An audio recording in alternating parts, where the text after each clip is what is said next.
લખેલું હોય છે કે હું આ તમામ જે સાઇન કરું છું એ લખી વાંચી અને સમજીને સાઇન કરું છું. જિલ્લા પોલીસ દ્વારા આયોજિત આજે વિઝા ફ્રોડ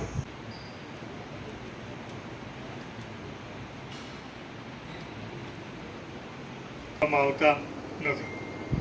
કેટલાક કેસમાં એવી પણ ફરિયાદો આવી છે કે વિદેશમાં ઓમાન કે સમથિંગ મિડલ ઇસ્ટનું કોઈ કન્ટ્રી હતું, નામ ભૂલી ગયો, તો ત્યાં ગયા પછી એ દીકરી એકલી દીકરી તૈયારી કરી રહ્યા છો અથવા તો તમે ફોરેનમાં કોઈ પણ જગ્યાએ જોબ કરી રહ્યા છો અને તમને કઈ તકલીફ આવે છે તો આ પ્રકાર તમામ પોરબંદરના થાણા અધિકારીશ્રીઓ, પીઆઈસી, પીએસઆઈસી આજના આ કાર્યક્રમમાં ભણતા નામે બીજા વિઝા આપી દીધા. અહીંથી કોઈ વિઝાની માગણી કરી હોય કે વર્કિંગ વિઝા માટે કે ભાઈ વિદેશમાં છે એમની સાથે આમાંનું કંઈ પણ ઘટ્યું હોય તો એક તો અમારી પાસે આવે, બીજું એમને અગર કોઈ એ લોકો વિદેશ જવાની તૈયારીઓ કરી રહ્યા હોય.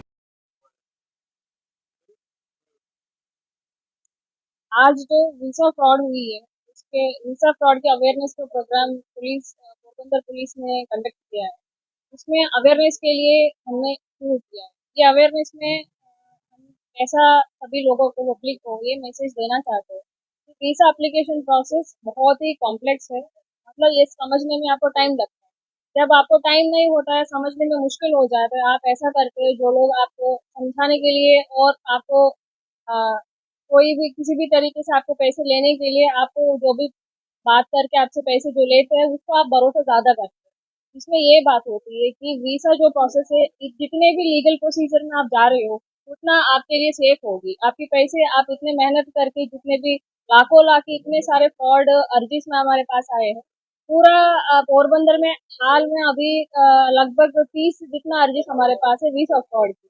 इसमें बहुत सारे एजेंट्स आपको भरोसे देने वाले हैं कि आपको जॉब दिलाएंगे और आपको वीसा दिलाएंगे। तो ये प्रॉमिस जो लोग को वीसा चाहिए वो उसको अच्छा लगता है कि ये प्रॉमिस अच्छा है, इसको भरोसा कर सकते हैं।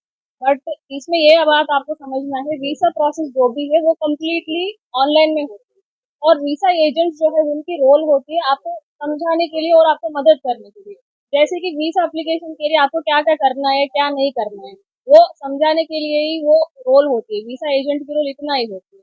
तो ऑफिशियली गवर्नमेंट ऑफ इंडिया हर एक एजेंट को इतना चार्ज करने के लिए बताया था कि 30,000 से ज्यादा कोई भी एजेंट आपसे पैसे ले रहे हैं वो सस्पिशियस है। आप ये मान सकते हैं इसमें हम डूबने वाले। तो आपको ये समझना है कि ये कोई भी वीसा गारंटी नहीं होती। वीसा आपको मिलने के लिए एक प्रोसेस ऐसा होती है कि पहले आपकी जो भी एजुकेशनल क्वालिफिकेशन है, उसके बाद फाइनेंशियल स्टेटमेंट आपकी होती है, बैंक स्टेटमेंट होती है। बैंक स्टेटमेंट में इतने मिनिमम पैसे होने चाहिए, ऐसा कुछ क्राइटेरिया हर एक देश में होती है। वो क्राइटेरिया हर एक देश में जाने वाले आपको, वो आपको चेक करना है कि इस क्राइटेरिया में फुलफिल कर सकता हूँ कि नहीं कर सकता हूँ। अगर आपको लगता है कि नहीं कर सकता है, आप क्वालिफिकेशन में आपको वर्कआउट करना है। और कोई भी आपके पास क्वालिफिकेशन नहीं है बट फिर भी आप वीसा एप्लीकेशन के लिए जा रहे हो, उसमें आप ऐसा करोगे, लीगल नहीं इलीगल तरीके से वीसा लेने के लिए आपकी भी प्रयास होगी। जो लोग आपकी जो मजबूरी है वो फायदा उठाने के लिए वो भी कोशिश करते हैं। तो अभी आज जो हमने अवेयरनेस किया है उसमें इतना प्रोसीजर बताया था कि जितने भी आपके प्रोसीजर में अंधेरे में रख के आपको, मान लो कोई भी आपके पास पैसे ले रहे, जैसे कि कैश लेते हैं, कोई भी आपके पास जब कैश क्यों लेते हैं, कैश इसलिए लेते हैं कि आपको हम ट्रैक नहीं कर सकते। बट वीसा एप्लीकेशन में जो भी फाइनेंशियल ट्रांजैक्शन होती है वो ऑनलाइन एप्लीकेशन में ऑनलाइन पेमेंट ही होती है। Right from online application, online submission और ऑनलाइन पेमेंट होती है। और उसके बाद आपको जब वीसा मिलती है तब भी आपको ऑनलाइन में ही चेक करना होता है। तो completely visa application process is completely transparent online है, वो आपको समझना है। अगर ऐसा नहीं कि ये जितने भी एक्चुअल प्रोसीजर जो है, आइडियल प्रोसीजर जो है, उसके बिना और उसके बाहर आप जाके किसी से पैसे दे रहे हो, जैसे कि वीजा एप्लीकेशन के लिए बंदा आपके पास आता है कि पीडीएफ को लेके, जैसे कि कोई भी कॉपी, सॉफ्ट कॉपी या हार्ड कॉपी आपको दे रहे हो, तो वो ट्रांसपेरेंट नहीं है, वो इतना पारदर्शक नहीं है, वो आपको समझना है। इसमें ये भी बात आती है कि वीसा एप्लीकेशन बहुत ही बिल्कुल फ्री है बट उसमें भी चार्ज करने वाले होते हैं, बिकॉज आपको पता नहीं है कि वीसा एप्लीकेशन फ्री होती है। जब आपको ये चीज पता नहीं होती, उसके फायदा उठाने के लिए वो सोचते हैं। वीसा एप्लीकेशन के बाद जितने भी प्राइस होती है, तो मैं बता रही हूँ कि आपको मुझे 30 लाख दो, मैं आपको वीसा दिलवा दूँ। पहले ये चेक कर लो कि वो जो मैं प्रॉमिस करने वाले मैं कौन हूँ इस प्रोसेस में, मुझे अथॉरिटी है कि नहीं, मुझे लीगली परमिशन दिया गया है कि नहीं ये प्रोसीजर में पार्टिसिपेट करने के लिए, वो आपको देख रहे हैं। आप वो अगर चेक ना करे बिना किसी की, मेरी मामा का लड़का बताया था इसको भरोसा कर लो, मेरी फ्रेंड की लड़का बताया था ऐसा बता दो, ऐसा भरोसा पे जा रही हो ना, उसमें तो बिल्कुल आपको यही मान के चलो कि आपकी नुकसानी होने वाली। तो आधा आपकी रिस्पॉन्सिबिलिटी आएगी। पैसे किसी को आप दे रहे हो, उससे पहले ही आपको जितने भी हो सके उतना रिसर्च करना है कि यहाँ पे जाने के लिए क्या क्या रास्ता होती है। उसमें जो सही रास्ता है ऑनलाइन एप्लीकेशन वाली रास्ते है, वो आपको देखना पड़ेगा। वो ऑनलाइन एप्लीकेशन में किस चीज की प्रोसेस होती है, पहले एप्लीकेशन होती है, उसके बाद आपकी क्वालिफिकेशन जो है, जैसे कोई भी मान लीजिए कि सॉफ्टवेयर के लिए अप्लाई करें, सॉफ्टवेयर में क्या होता है, आपकी क्वालिफिकेशन, आपको लैंग्वेजेस आना चाहिए, C++, जावा, ऐसा। अगर मान लीजिए कि आप कोई और एसी मैकेनिक की काम कर रहे हो, तो उसमें भी अलग क्वालिफिकेशन होती है। तो आपकी जॉब की रिलेटेड क्वालिफिकेशन पहले आपके पास है कि नहीं, आप पहले वो चेक करना है। अगर आपके पास क्वालिफिकेशन नहीं है, तो आपकी लीगली आपकी वीसा एप्लीकेशन रिजेक्ट हो जाता है। तो ये ओवरकम करने के लिए आप ऐसा करते हो, लीगली प्रोसीजर में आप भी नहीं जाते हो, आप भी ऐसा करते हो कि बहुत सारे लोग भी ऐसा है कि हमको किसी भी तरह का कुछ भी करके बाहर जाना है, आप करो, भरोसा पूरा करके दे देते हो, उसके बाद हमारे पास आ जाते। इसमें तो मैं, मैं बताती हूँ कि 60% आपकी रिस्पॉन्सिबिलिटी आती है, आपने ही पहले गलत कर दिया, गलत आदमी को आपने भरोसा कर दिया, आपकी मजबूरी था। उसके बाद पुलिस के पास आ जाओ, हम करते हैं एफआईआर, वो अलग बात हो जाती है, बट तब तक वो जो भी नुकसान है वो खत्म हो जाती है। तो आपको ये देखना है कि कोई भी सही तरीके में जाना चाहते हैं, तो वो ये देखना है कि प्रोसीजर एक्चुअली क्या होता है। इसके बारे में जानने के लिए government of India, ministry of external affairs में बहुत सारे इन्फॉर्मेशन है, आप पढ़ सकते हो। आप पहले ऐसा करो कि जो भी वीसा एप्लीकेशन आप करते हो, 10 दिन इतना करो कि 10 दिन पहले पढ़ लो आप।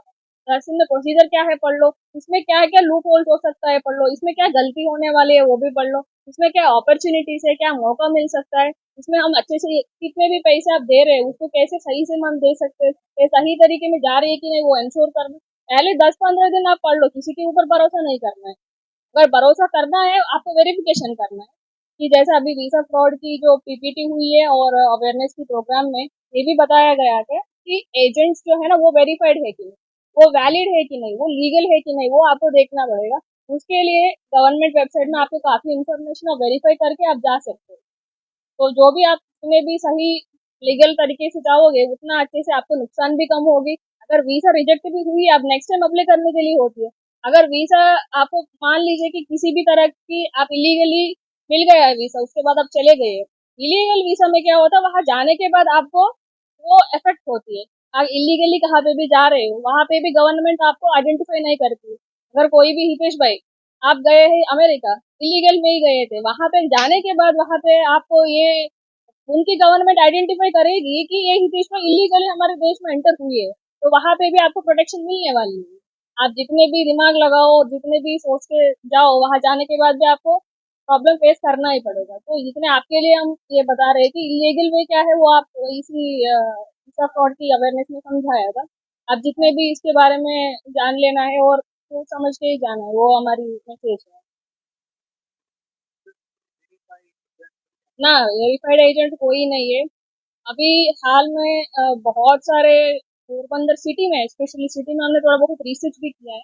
कमलाबाग विस्तार में 15 जितना वीसा दिलवाने वाले ऑफिसर्स है, उसमें सभी किसी को भी ये नहीं है कि आप वीसा दिलवा सकते हो। उनके रोल इतना आता है, हेल्प कर सकते हो।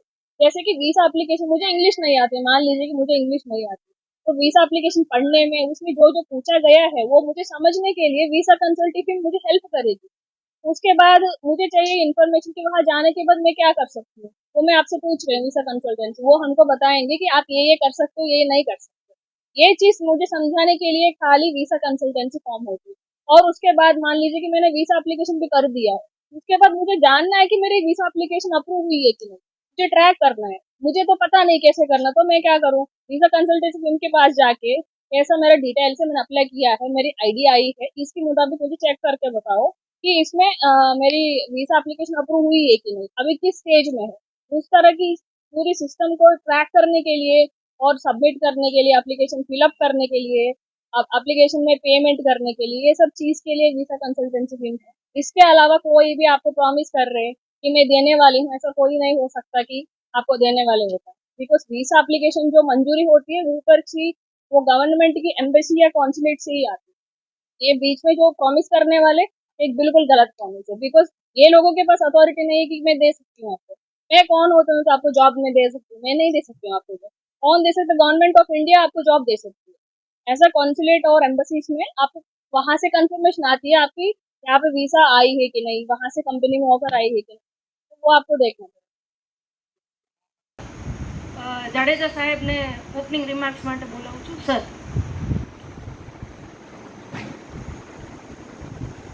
પણ પાછળનો અમારો જે હેતુ છે કે છેલ્લા કેટલાક સમયથી પોરબંદરમાં વિદેશ જવા માંગતા ત્યાં સુખ સુવિધા મળશે, ત્યાં ગયા પછી એમાંનું કાંઈ જ હોતું નથી. ગયા પછી ખૂબ ખરાબ કન્ડિશનની અંદર માણસોને ત્યાં એમની સાથે છેતરપિંડી થાય છે. એટલે આવા ઘણા બધા ફરિયાદો અરજીઓ અમારી પાસે હમણાં જ થોડોક સમય પહેલાં એક કોઈ બેન મારી પાસે ફરિયાદ લઈને